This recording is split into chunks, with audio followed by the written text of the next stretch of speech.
नमस्कार, मैं कमलेश कबीर आपका एक बार फिर स्वागत करता हूं इस नए एपिसोड में। जब दिल्ली विधानसभा चुनाव के परिणाम आए थे, उस दिन भी मैंने एक वीडियो बनाया था और वो वीडियो था कि कहीं नरेंद्र मोदी की गारंटी के ऊपर जो है वो सवालिया निशान तो खड़ा नहीं हो जाएगा।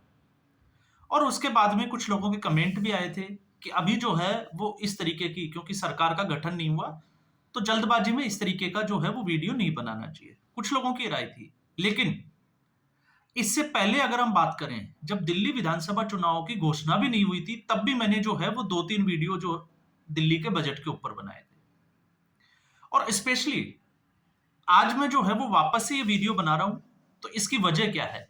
इसकी वजह है, जैसे ही रेखा गुप्ता की सरकार का गठन हुआ, मुख्यमंत्री बनी और उसी दिन शाम को कैबिनेट की मीटिंग हुई। और उस कैबिनेट की मीटिंग के बाद में आतिशी मार्लेना लगातार जो है वो भारतीय जनता पार्टी के ऊपर हमलावर है। और वजह क्या है? वजह है कि महिलाओं को 2500 रुपए की घोषणा, वो कब आएंगे भारतीय जनता पार्टी को ये बताना चाहिए, क्योंकि भारतीय जनता पार्टी ने ये वादा किया था कि पहली ही जो कैबिनेट मीटिंग है उसमें इसके ऊपर फैसला लिया जाएगा। हालांकि जो राजनीतिक जानकार जो है, विश्लेषक है या और भी जो लोग हैं, वो ये समझ पाते हैं कि इतना जल्दी जो है वो 1 दिन में, 2 दिन में या 4 दिन में इस तरीके के कोई डिसीजंस जो है वो स्टेप बाय स्टेप, क्योंकि अभी सरकार का गठन नहीं हुआ है। लेकिन आम आदमी पार्टी लगातार जो है वो इस मुद्दे को लेकर भारतीय जनता पार्टी के ऊपर घेरा डालने की कोशिश कर रही है। अब ऐसे में फिर एक खबर आती है कि आम आदमी पार्टी की तरफ से विपक्ष की जो नेता होगी विधानसभा में, दिल्ली विधानसभा में, वो आतिशी मार्लेना होगी। तो अब आप समझ सकते हो कि आतिशी मार्लेना ही क्यों। हम इस पूरे वीडियो में इसके ऊपर भी चर्चा कर सकते हैं कि आतिशी मार्लेना को ही क्यों चुना गया। और आज जिस वक्त अभी मैं ये वीडियो बना रहा हूं, उस वक्त दिल्ली विधानसभा का सत्र चल रहा है, लेकिन अभी तक भारतीय जनता पार्टी के विधायकों की, या हम कहें कि जिस तरीके से एक विधानसभा की परिपाटी होती है या पार्लियामेंट की परिपाटी होती है कि नवनिर्वाचित जो सदस्य हैं उनको शपथ दिलाई जाती है, तो वो अभी जो है वो फिलहाल वो चल रहा है।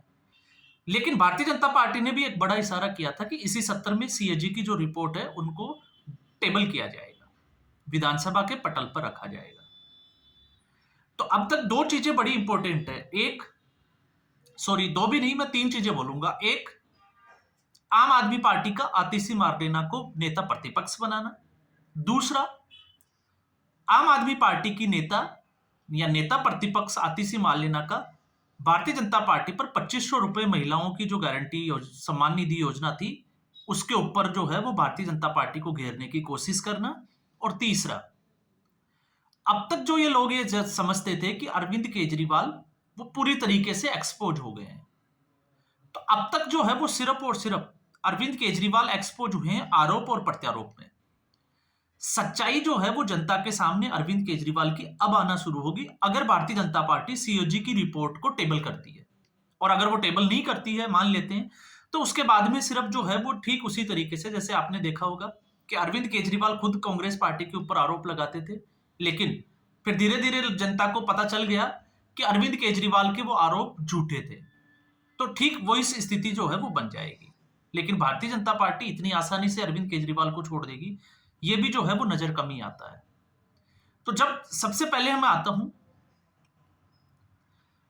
जब 2500 रुपए महिलाओं को देने की जो बात आती है, तो उसके बाद में जिस तरीके से आम आदमी पार्टी की आतिशी मार्लेना हमलावर हुई, तो रेखा गुप्ता ने भी एक प्रेस कॉन्फ्रेंस की थी। और मुख्यमंत्री की इस प्रेस कॉन्फ्रेंस में रेखा गुप्ता ने जिस तरीके से सीधे तौर से कहा कि दिल्ली का खजाना खाली है, तो इसका मतलब यह है कि दिल्ली की आर्थिक जो स्थिति है वो फिलहाल ठीक नहीं है, और इस वजह से जो है वो कुछ फैसले लेने में देरी हो सकती है। ये सीधे तौर से जो है वो एक मैसेज देने की कोशिश की गई थी। अब इसके उलट जब आप देखोगे, इसी प्रेस कॉन्फ्रेंस को आधार बना के मैं इस वीडियो पे आता हूं, और इसी को लेकर जो है वो मैंने पहले भी वीडियो बनाया था। तो पहले आप देखोगे, सितंबर में इंडियन एक्सप्रेस की एक रिपोर्ट छपी थी, और रिपोर्ट में सीधे तौर से कहा गया था कि दिल्ली की जो सरकार है वो नवंबर दिसंबर आते आते खजाना खाली हो जाएगा और सरकारी कर्मचारियों को तनख्वाह देने का पैसा भी नहीं बचेगा। और उस वक्त भी अरविंद केजरीवाल, क्योंकि उस वक्त चुनाव सर पे था, तो लगातार जो है वो आप देखोगे कि वादे और घोषणाएं कर रहे थे और वो कह रहे थे कि दिल्ली का जो बजट है वो सरप्लस जा रहा है। लेकिन टेक्निकली अगर आप सोचते हो तो आपको पता चलेगा कि आखिर ऐसी स्थिति में फिर क्यों नहीं जो है वो मार्शलों को जो है वो बाहर का रास्ता दिखाया गया, क्यों इमामों को सैलरी जो है वो 17 महीने से नहीं दी गई, क्योंकि खजाना तो भरा हुआ था।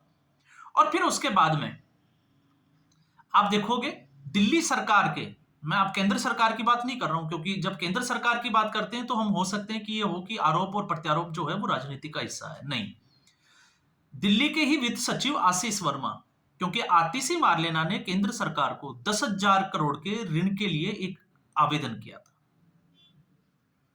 और उस वक्त जब वो आवेदन किया गया था तो आशीष वर्मा ने उसके ऊपर जो है वो आपने देखा होगा कि एक रिमार्क लगा दिया था कि इस वक्त आम आदमी पार्टी की आतिशी मारलेना की सरकार को इस तरीके के डिसीजन से बचना चाहिए। कहने का मतलब ये था कि साफ तौर से जो है वो ऋण लेने से बचना चाहिए, क्योंकि चुनाव में ज्यादा समय नहीं है, खर्चा कम है, लेकिन ऐसी स्थिति में अगर 10,000 करोड़ रुपए का ऋण लिया जाएगा तो उसके ऊपर ब्याज बढ़ता चला जाएगा। तो अब वो चीजें धीरे धीरे जो है वो एक्सपोज होना शुरू हो जाएगी।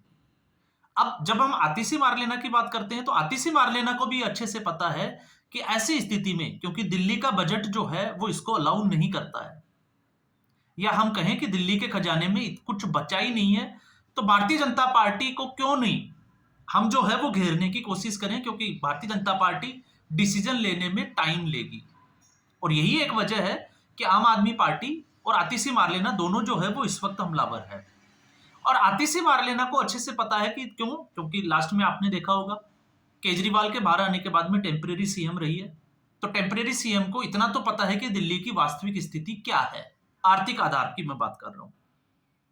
तो वो इसको जो है वो अच्छे से भारतीय जनता पार्टी को घेर सकती है, उस मोदी की गारंटी को घेर सकती है।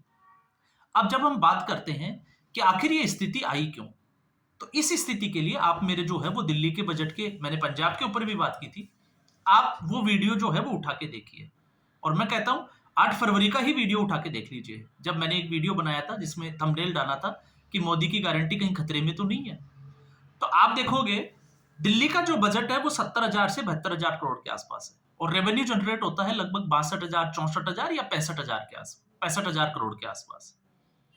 अब ऐसी स्थिति में उस पूरे वीडियो में मैंने जो है वो जितनी भी जो योजनाएं हैं दिल्ली सरकार की, उन सब की जो है वो विस्तृत तौर पे जानकारी जो है वो फैक्ट्स के साथ रखी थी कि इस तरीके से जो है वो इतना इतना जो है वो बजट जा रहा है। तो उस वक्त जो स्थिति थी बजट की, और रेवेन्यू जो है वो बजट की जो स्थिति थी 70,000 72,000 करोड़, उससे भी 5,000 करोड़ नीचे था। तो ऐसी स्थिति में दिल्ली में अरविंद केजरीवाल ने घोषणा की थी कि वो 1,000 रुपए के बजाय 2,100 रुपए। तो मैंने उस वक्त जो है वो कैलकुलेट करके बताया था कि अगर 70 लाख महिलाएं भी है तो फिर ये बजट जो है वो यहां तक चला जाएगा, मतलब 20,000 करोड़ एक्स्ट्रा हो जाएगा। तो आखिर 20,000 करोड़ एक्स्ट्रा जो है वो अरविंद केजरीवाल जनता को देगा कहां से? उसके बाद में भी अरविंद केजरीवाल ने जो है वो और भी घोषणाएं की थी। तो अरविंद केजरीवाल ने चुनाव जब जिस तिथि में आए उस वक्त तक जो है वो लगभग 30,000 करोड़ का एक ओवर बजट वाला जो है वो घोषणाएं या हम दिल्ली की जनता से वादे किए थे। अब भारतीय जनता पार्टी ने 2 कदम आगे बढ़कर 2,100 के बजाय 2,500 रुपए कर दिए। इसके अलावा आयुष्मान का आ गया। इसके अलावा गर्भवती महिलाओं को जो है वो न्यूट्रिशन किट और 21,000 रुपए की एक घोषणा, सिलेंडर 500 रुपए। और इन सब में जो है वो अगर खर्चा देखते हैं तो फिर दिल्ली का जो बजट का जो खर्चा चला जाता है वो है 45,000 करोड़। तो आखिर भारतीय जनता पार्टी ने सरकार तो बना ली, लेकिन सवाल फिर वही खड़ा हो जाता है कि आखिर भारतीय जनता पार्टी 45,000 करोड़ रुपए का एक्स्ट्रा बजट कहां से तैयार करेगी? तो इसलिए मैंने इसके ऊपर बात की थी।